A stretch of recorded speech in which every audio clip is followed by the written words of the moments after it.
রনকে উচিত শিক্ষা দিয়ে পেখমের পাশে দাঁড়ালো আবির। সম্পূর্ণ জানতে দেখতে থাকো। গল্পের শুরুতেই দেখা যায় যে রন যেভাবে পেখমের জ্যাঠা জেঠি কাকা কাকিকে নিয়ে এসেছে, এটা দেখার পর প্রচণ্ড রেগে যায় পেখম আর বলে ওনাদেরকে কেন এখানে আনা হয়েছে, কিসের জন্য। রন তখন বলে প্লিজ পেখম প্লিজ, তুমি এতটা উত্তেজিত হয়েও না, আমাকে নিজেকে প্রমাণ করার একটা সুযোগ দাও, না হলে এই ঝামেলাটা যে বাড়তেই থাকবে সেটা হলে খুব একটা ভালো হবে না। তাই বলছি দয়া করে আমাকে একটা সুযোগ দাও সবটা এক্সপ্লেন করার। কিন্তু পেখম তখন বলে আপনি যখনই সবটা এক্সপ্লেন করবেন তখন আবার আমাকেই ছোট করবেন, সেটা কি আমি জানি না? সেটা আমি খুব ভালো মতন জানি। তখনই চলে এসেছে শ্রী আর বলে রন রন তুমি এসেছো, আমি যে কি খুশি হয়েছি তোমাকে বলে বোঝাতে পারবো না। কিন্তু এনারা এখানে কি করছে? রন তখন বলে শ্রী আজ আমি সম্পূর্ণ ভুল ধারণাটা ভাঙাতে এসেছি, কারণ ভুল ভাঙানোটা দরকার। যেভাবে সব কিছু শুরু হয়েছে সেটা আমি মেনে নিতে পারছি না। স্বর্ণালী তখন বলে শ্রী কি বলছে ও সব কথাটা শুনতে দে, না হলে কি করে হবে। এরপরেই রনিতা বলে সত্যি এখানে একটা খেল হতে শুরু হয়েছে। এর মধ্যেই পেখম বলে এখানে যা যা সব হবে সবটাই ওনার বানানো মিথ্যে, আমি খুব ভালো মতন সেটা জানি, তাই তো? রন তখন বলে আবার পেখম তুমি আমাকে আবারও ভুল বুঝছো, বিশ্বাস করো আমি তেমন কিছু বলতে আসিনি। আমি শুধু এসেছি আমার সম্পর্কে তোমার বাড়ির লোকের কি ধারণা রয়েছে সেটা বলতে। এরপরেই বলতে শুরু করেছে কাকাই আর বলে পেখমের জন্য আমরা সবাই ক্ষমা চাইছি। পেখম যেটা করেছে সেটা ভুল করেছে। আমি বলছি তো পেখমের সাথে এনার সেরকম কোনো সম্পর্ক ছিলই না, কোনো অসভ্যতামি করা হয়নি। তখনই পেখম বলে জানতাম তো তোমরা আমার মান সম্মানটাই ধুলোয় মিশিয়ে দেবে, সেটা কি আর আমি জানতাম না? সেটা আমি খুব ভালো মতন জানতাম। দেখো তোমরা এসব করে কিন্তু কোনো লাভ করতে পারবে না, তাই বলছি দয়া করে এখান থেকে চলে যাও। স্বর্ণালী বলে এই বাড়িটা কি তোমার যে তুমি চলে যেতে বললেই ওনারা চলে যাবে? আমারও জানাটা দরকার যে তুমি আর কত নিচে নামতে পারো। স্ত্রী তখন বলে সত্যি এই মেয়েটাকে যত দেখি না আমার রাগ হয়, আমার রাগে সারা শরীরটা জ্বলতে থাকে। তখনই কাকাই বলে পেখম প্রথম থেকেই মানে অল্প বয়স থেকে না একটু বড় বড় ভাবটা ওর বেশি।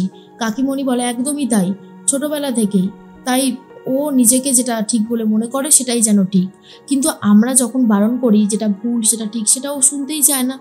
ও সম্পূর্ণ ভুলভাবে বলেছে, উনি এরকমটা করতে পারে না কখনো। আর তখন রন মনে মনে বলে কি বেগম এই চালটা তোমার কেমন লাগলো বলো তো? আমি জানি তুমি এখন কুপোকাত, আর তোমাকে এখন আমি কিভাবে আঘাত করব সেটা তুমি দেখতে থাকো। এরপর রন এগিয়ে আসে আর তখনই বলে দেখো আমি তোমাকে একটা কথা বলি বেগম, আমার সম্মান নষ্ট করতে গিয়ে তুমি নিজের সম্মানটা হারিয়ে ফেলছো। কেন বুঝতে পারছো না সেটা? পিসিমণি বলে আচ্ছা আমি একটা কথা বুঝতে পারছি না, যেই ব্যাপারটা মিটে গেছিল সেটা আবার টেনে নিয়ে আসার কি দরকার ছিল? রন রন তখন বলে দরকার ছিল, কারণ সবাই আমাকে মেন কালপেট ভাবছে, আমি যে কিছু করিনি সেটা তো প্রমাণ করাটা দরকার, তাই না বলো পেখম? এরপর পেখমের গায়ে হাত দিতে যায়। পেখম তখন নিজেকে সরিয়ে নিয়ে বলে আপনি আমাকে এরকমভাবে কথা শোনাতে পারেন না, আমি যেটা বলেছি সেটা সম্পূর্ণ ঠিক, সেটা আপনি সব থেকে ভালো জানেন। এরপরে এগিয়ে আসে আবারও পেখমের দিকে রন, আবার পেখমকে টাচ করতে গেলে চলে এসেছে আবির আর বলে ওকে একদম টাচ করবেন না, সেটা হলে খুব একটা ভালো হবে না। এরপর স্বর্ণালী বলে আবির তুই আবারও রনকে অপমান করছিস, করিস না সেটা। আবির তখন বলে না মা, আমি কাউকে অপমান করিনি, বরং সবাই মিলে তোমরা পেখমকে অপমান করছো, যেটা আমার ভালো লাগছে না। এরপরেই রন তখন বলে না না আবির যেটা করেছে সেটা ঠিক, আবির নিজের স্ত্রীর সম্মান রক্ষা করতে চেয়েছে, এটা কোনো অংশেই ভুল না। কিন্তু আবির তোমার স্ত্রী যদি আমাকে ভুল বলছে, আমাকে খারাপ খারাপ কথা বলে, সেটা কি ঠিক হচ্ছে বলো? আবির তখন বলে আমার স্ত্রী কোনোভাবেই ভুল কথা বলতে পারে না, ওর ওপর সম্পূর্ণ বিশ্বাস ভরসা আমার আছে। এর মধ্যেই তখন রনিতা বলে দেখলে তো কীরকমভাবে খেলটা জমে গেছে। তার মধ্যেই পেখম বলে আমার কাছে আবিরের বিশ্বাস আর এই কথাগুলো সত্যি খুব গুরুত্বপূর্ণ। এই কঠিন সময় আমার পাশে আমার পরিবারের লোকজনও নেই, আছে আবির আমার স্বামী। এর মধ্যে পেখমের বাবা আর মা চলে আসে।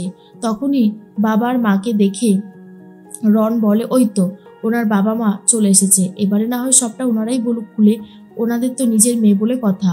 তখনই দেখা যায় যে কাকাই এসে পেখমের বাবাকে বলে মিস্তা দেখ যেরকমটা চলছে সেরকমটা চলতে দে, উল্টো পাল্টা কিছু বলে সবটা নষ্ট করে দিস না কিন্তু। তখন সুচরিতা মানে পেখমের মা বলে কি করেছে আমার মেয়ে, কেন এরকম করছেন ওর সাথে? আমি বলছি তো পেখমের একটা ভুল ধারণা হয়েছিল, সেটা আশা করি ভেঙে গেছে। পেখম বলে, না মা, আমার কোনো ভুল ধারণা হয়নি। আমি যা বলেছি আর যা করেছি তা একদম ঠিক করেছি। তোমাদের বুঝতে কোথাও একটা অসুবিধা হচ্ছে। আবির বলে, আন্টি আপনি তো পেখমের মা, আপনি চলে এসেছেন, খুব ভালো হয়েছে। আপনি সবাইকে সবটা বলুন তো যে পেখম এরকমটা করতে পারে না। আপনার কথাতে অনেক যুক্তি আছে, আপনার কথায় ভরসা পাওয়া যাবে, বলুন না। তখনই পেখমের বাবা বলে, কেউ বলুক বা না বলুক, আমি বলছি আমার মেয়ে কখনো এমনটা করতে পারে না। আমি আমার মেয়েকে সম্পূর্ণভাবে বিশ্বাস করি। বুঝতে পেরেছেন আপনারা? আর তখনই রেগে যাচ্ছে পেখমের কাকাই কাকি আর বলে, কি যে বলছে মেজদা, বুঝতে পারছি না। এরপরই তখন সুচরিতার কানে কানে এসে কাকি বলতে থাকে, দেখো মিস্তি, তুমি মেজদাকে আটকাও আর নিজেও বলো পেখমেরই দোষ। কারণ না হলে মনে আছে তো, পেখমের চরিত্র নিয়ে কিন্তু কথা উঠবে। ওর জন্যই কিন্তু তোমাদের কলকাতায় আসতে হয়েছিল। আর এখন যদি ওর চরিত্র জানাজানির পরে ওকেই শ্বশুরবাড়ি থেকে বার করে দেয়, তাহলে কিন্তু 16 কলা পূরণ হয়েই গেল, বলো। তখনই সুচরিতা চিৎকার করে ওঠার বলে, না না না না, আমার পেখমের কোনো কোনো চরিত্রে দাগ নেই। আপনাদের কোথাও একটা ভুল হচ্ছে। আর পেখম নিজেও আপনাদেরকে গুছিয়ে ঠিকঠাক বলতে পারেনি। পেখম বলে, মা তুমি এসব কি বলছো? মা তখন বলে, যা বলেছি তা একদম ঠিকই বলছি। তুই এসব নিয়ে মাথা ঘামাস না। এসব নিয়ে তোর আর মাথা ঘামানোর কোনো দরকার নেই। মন দিয়ে সংসারটা কর না রে মা, এই সমস্ত কথা ভুলে যা।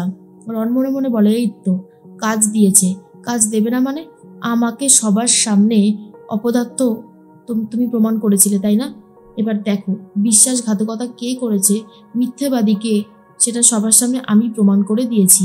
আবির তখন বলে, আন্টি আঙ্কেল, আপনারা যাই বলুন না কেন, আপনাদের মেয়েকে আমি সম্পূর্ণভাবে বিশ্বাস করি। পেখম যে এরকম কোনো কাজ করবে না সেটা আমি জানি, খুব ভালো মতন জানি। আর তারপরে পিসিমণি বলে, আমার মনে হয় যা হওয়ার হয়ে গেছে, এই কথাগুলো আর না বাড়ানোই ভালো, তাতে ঝামেলা বাড়বে বই কমবে না। বুঝতে পারলে?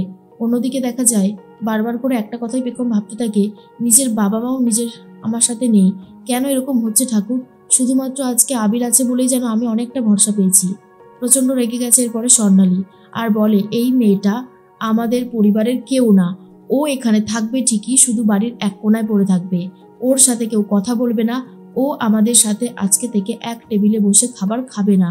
এগুলো শোনার পর তো প্রচণ্ড খুশি হয়ে যায় রন, আর বলে, দেখো কেমন লাগে, আমার সাথে লাগতে এসেছিল তাই না? রেখম তখন বলে, ঠিক আছে, আপনারা যখন চাইছেন না সেটাই হবে। আবির বলে, মা তুমি আমার খাবারটাও বেড়ে দাও, আমি ওপরে নিয়ে যাব।